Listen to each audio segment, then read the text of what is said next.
Et on ouvre cette émission ce soir avec un hommage appuyé à un athlète américain qui a révolutionné le saut en hauteur, Dick Fosbury. C'était un dimanche à 76 ans. Et Jean-Claude Perrin est avec nous. Bonsoir Jean-Claude.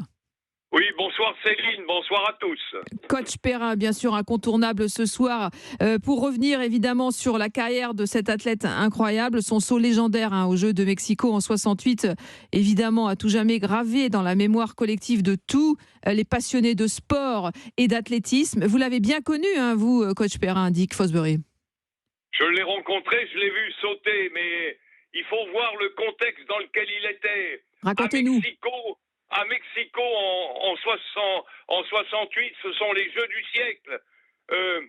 À partir de cette date, que ce soit pour le saut en hauteur ou pour de nombreux records qui ont tenu une cinquantaine d'années, rien ne sera plus jamais comme avant.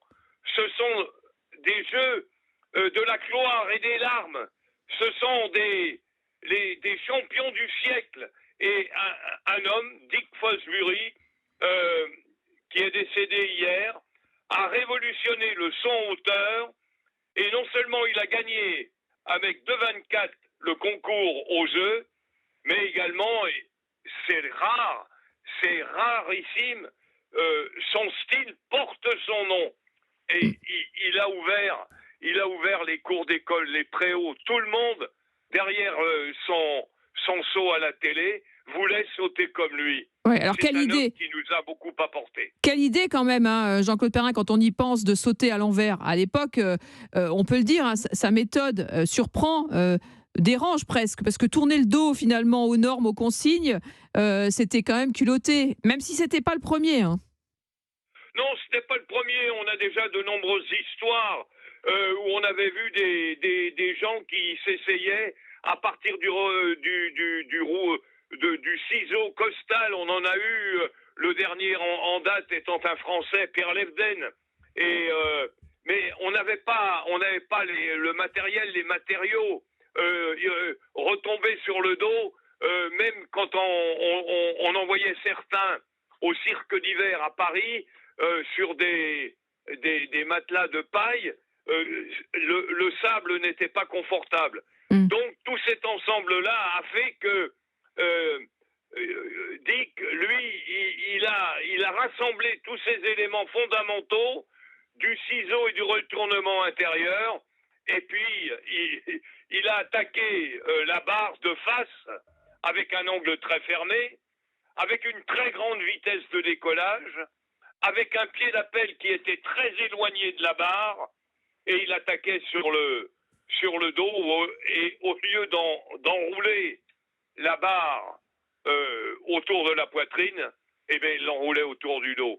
Ouais. C'était une attraction fabuleuse. Les gens étaient émerveillés. Dans le stade, les gens riaient. Ils avaient l'impression qu'ils devaient mélanger l'athlétisme avec un show de cirque. Oui, c'était vraiment ça. D'ailleurs, ces Jeux de Mexico en 68 étaient absolument spectaculaires et révolutionnaires, puisqu'on va le rappeler, lors de ces mêmes Jeux, il y a eu un premier coureur, un premier homme qui est passé sous les 10 secondes aux 100 mètres, Jean-Claude.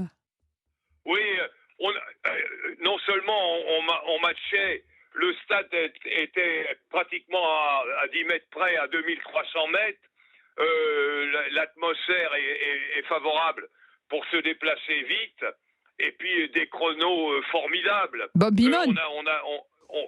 Pardon ? Il y a eu Bob Beamon aussi. Ah, oui. Bah oui. On a eu Bob Beamon qui a fait un saut avec un record et une élévation. C'était un temps où on gagnait en général un centimètre dans les championnats par an. On faisait 8,35, c'était grandissime pour les records, et lui tout d'un coup il a mis au record du monde 50 centimètres. Alors Fosbury s'est placé lui dans ce temps-là, le temps de la défiance, le temps d'une révolution. Ce qui est formidable surtout, c'est l'appel qu'il a fait pour les entraîneurs, pour le monde entier de l'athlétisme. Il a beaucoup apporté, et surtout les quelques fois que je l'ai rencontré, il refusait il parlait de son concours, bien sûr. Il est pas, jusqu'à 2,22 m, il a passé toutes les barres au premier essai. Ça se fait pas comme ça. Et la barre record pour gagner le titre de 24 au troisième. Donc c'était en plus d'un grand sauteur, 1m73, 60, ouais, 1m93. kilos. Ouais. Oui, c'est ça. C'était un type qui était très très fort mentalement. Il était très fort mentalement, Céline. Je vais te dire pourquoi. Pourquoi? Parce que quand il était au début de sa carrière, qui faisait 1m80, il tâtonnait, il passait sur le dos, il décollait, tout le monde rigolait de lui. Jusqu'au jour où on l'a vu, en 67, il a fait 5e des championnats universitaires des États-Unis. On s'est dit, c'est curieux quand même, voilà un type. Il faudrait quand même qu'on jette un coup d'œil. Après, il a gagné les meetings en salle dans l'hiver, et puis il a gagné les sélections américaines. Ça se fait pas comme ça, et ma foi, il a fait son show au début dans l'inconnu. Les gars regardaient les grandes vedettes du 100, du 200, du 400, mais personne ne prêtait attention à lui. Et quand il a fait son premier essai, les gens se sont levés. Ils ont agité les drapeaux et tout. C'était quelque chose, quoi.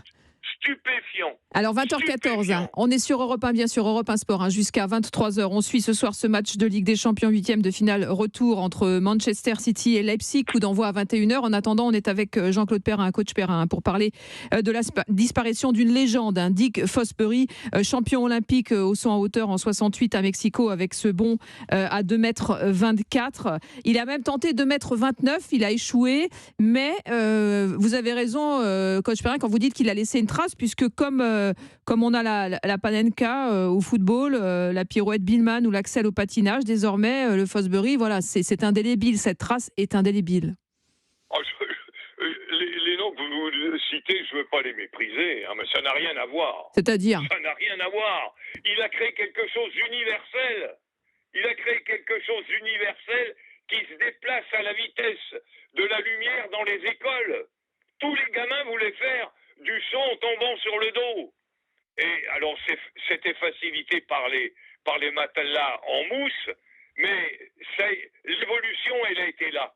Elle a été dans les performances et puis surtout dans le développement de ce sport. Ça nous a fait un bien énorme. On pensait que les filles auraient du mal à s'adapter. Quand j'étais au racing, on rigolait quand les filles essayaient. Et très rapidement, elles se sont parfaitement adaptées à ce mouvement.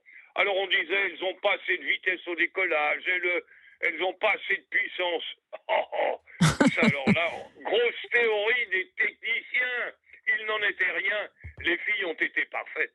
Et surtout, ce qui est rigolo, c'est que quand Dick Fosbury passe donc cette barre à 2,24 m avec ce saut révolutionnaire, donc sur le dos pour la première fois, alors que vous l'avez dit, au départ, on était sur des sauts qu'on passait des barres qu'on passait soit avec un ciseau ou en rouleau ventral.